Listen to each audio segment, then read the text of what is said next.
Hey guys, so it's me, Kordranowski, publisher of Yankee T News, coming to you on this fine Monday, 12th of January, Lord year of our Lord 2026. Only this time, once again, I have to do this from home. Few faux pas, but next week we should be back on our regular position here, broadcasting from the world famous Parkway Diner in Stamford. So here I go. First thing is my op ed, which is titled Now We See. First sentence. The first message to send is this: Dear Steve Bannon, it turns out Ukraine was so much more strategic than you thought and than any of us others have thought. Okay? The essence of it is that Ukraine remains key in weakening Russia's ability to function, to honor its foreign commitments. So we've seen that it's had a role in draining its ability to function in Venezuela, Iran, and I think it's fair to ask questions about Syria and other countries where Russia has attempted to have some kind of foreign presence. So Russia as a globalist power, you might say, is having issues. And as such, I'll just leave you with a couple of thoughts here on this point. I would say Russia's position as a junior partner to China is endangered. And I'm going to say it this way: you may see some dramatic changes because, by the way, parenthetically, I just wanted just a little whisper if you didn't hear. France and Germany are busy fashioning new contracts for supplying energy from Russia and other deals. So they're looking down the road and they're seeing that the conflict in Ukraine will end. And when it does, it's time to build business relations again with Russia. Business relations that would not be had with China. So the logic of making Russia a junior partner of the EU, I don't know, starts to sound like it makes sense. Just saying. But the main point here is what we have seen with Venezuela is it shows how so many things are connected. If I want to put it this way, that America has chased Russia and China out of Venezuela, and now that Maduro has been captured, maybe not right away, but I think we're going to see it. We're going to see that this has given Russia a black eye. Their ability to honor commitments foreign internationally less trustworthy, and in fact, now because of what's been done to Venezuela, their ability to support Cuba is going to become problematic. We know there's already talk about some changes coming to Cuba. So we'll just see if that happens and how quickly it does. But I think the most important impact, one, at least the one that's right in front of us now, is Iran. Okay, the revolution there. Again, there are indirect consequences here. This is the point I'm trying to make. All these things are related in ways had not really thought about. But here you go. So, excuse me. So you're going to find that Venezuela will have to go through its changes, while Iran has to go through its changes. And in both cases, we're going to find that Russia and China, again, are in a weakened position. Yeah. And the part that really gets me, and I think anybody who followed it, was how poorly the air defense systems performed in Venezuela, which are supposed to be, I believe, Russian in origin. There are going to be problems, and it's going to be, there are going to be problems for China as they consider their invasion of Taiwan. They're going to have to rethink things because it becomes very clear that if you're going to get America involved, the consequences will be a lot more severe than you think.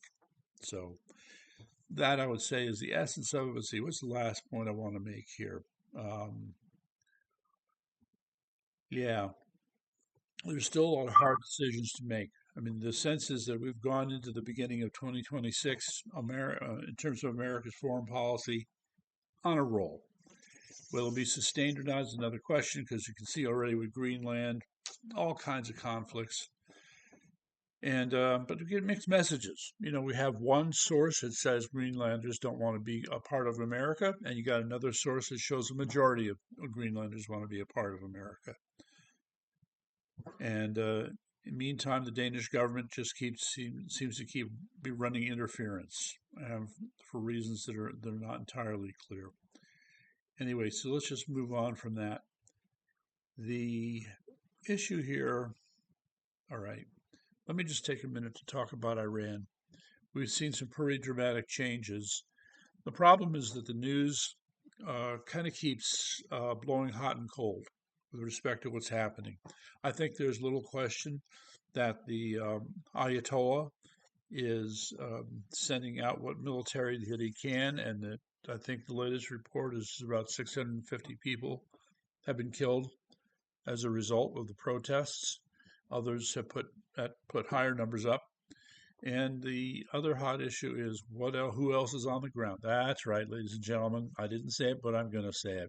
Gee, I wonder what folks from Mossad are doing right now in Iran. Just a thought. Just a thought. And then there was a report of a Russian plane showing up in Tehran and leaving with a lot of gold. So it sounds to me like that's Ayatollah's down payment on his rent for moving to Moscow. We will see. All right. Meantime, the term that I want to use for Venezuela is that they're the first domino. And all these things that have just been triggered because of bringing in Maduro, I think it's got pretty clear. Yeah, I don't like the way Donald Trump is talking about Greenland. I mean, he's playing a pretty rough game.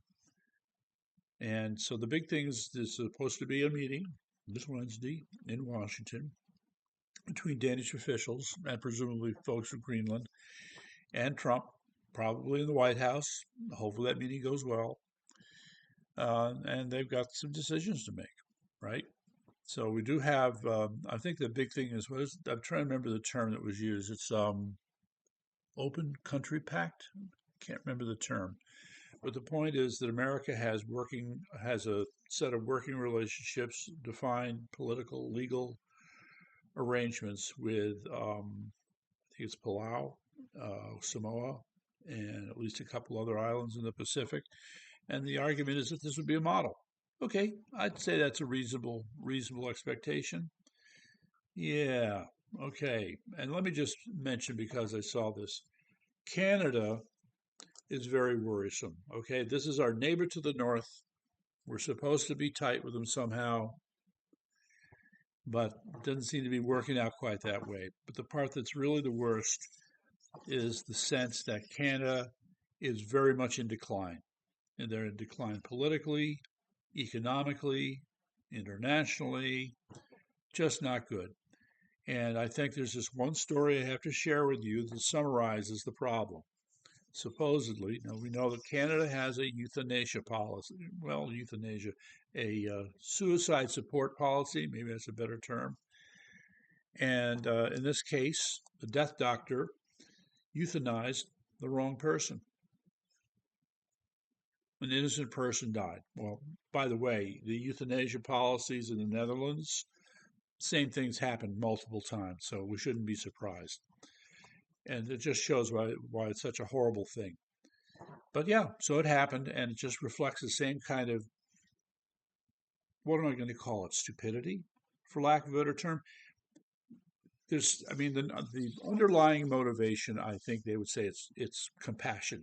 If somebody doesn't want to live anymore, why should we have them, suffer any more than they want to?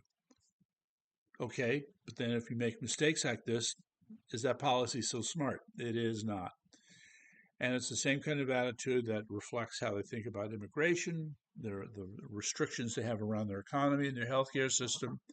Yeah, I'm saying it's not good.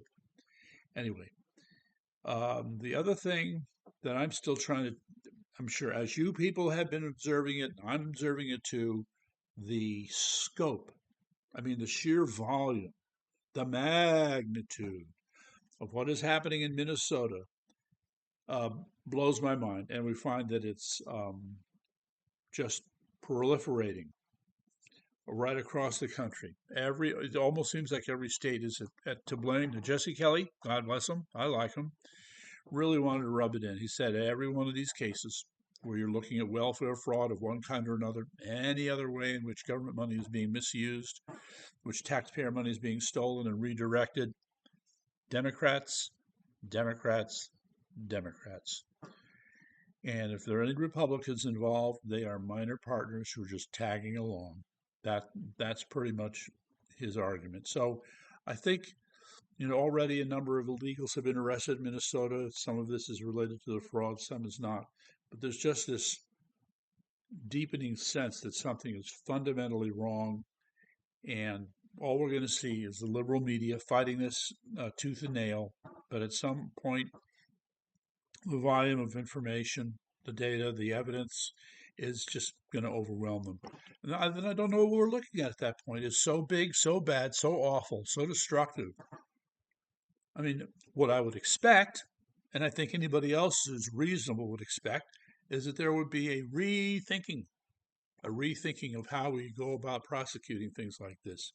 Because right now you have too many people dragging their tails, too many liberal judges pointing in the wrong direction, and just in the face of such incredibly obvious fraud. What's the matter with you people? I don't know. Anyway, let me move on to the other hot items I have here for you.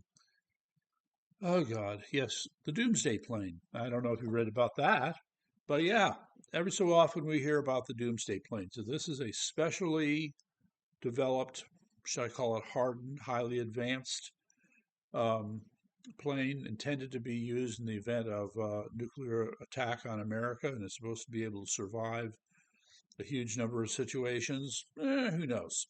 But people, they're starting going, oh, what's going on here? Because you don't normally see it. It's stationed in Arizona, but it showed up the Los Angeles airport. So it was Pete Hegseth using it uh, for some traveling around to different military installations and make presentations. So that seems kind of heavy duty, Secretary Hegseth, don't you think? But then again, maybe he is trying to send a message. So, Karen Bass, take note. Meantime, I just had to throw this out there. For people who like electric vehicles and understand its shortcomings, we know that the real hot issue, right, is going to be a true solid state battery. And apparently, this remains something that is very hard to get to. So, yes, uh, the technology department is interrupting somehow. Well, anyway, in the meantime, so now we have this claim by this company from Estonia that they have cracked the problem and created a um, commercial solid state battery called the Donut. So I put up um, the YouTube video promoting it, and then there's another one that you might say is a little more skeptical.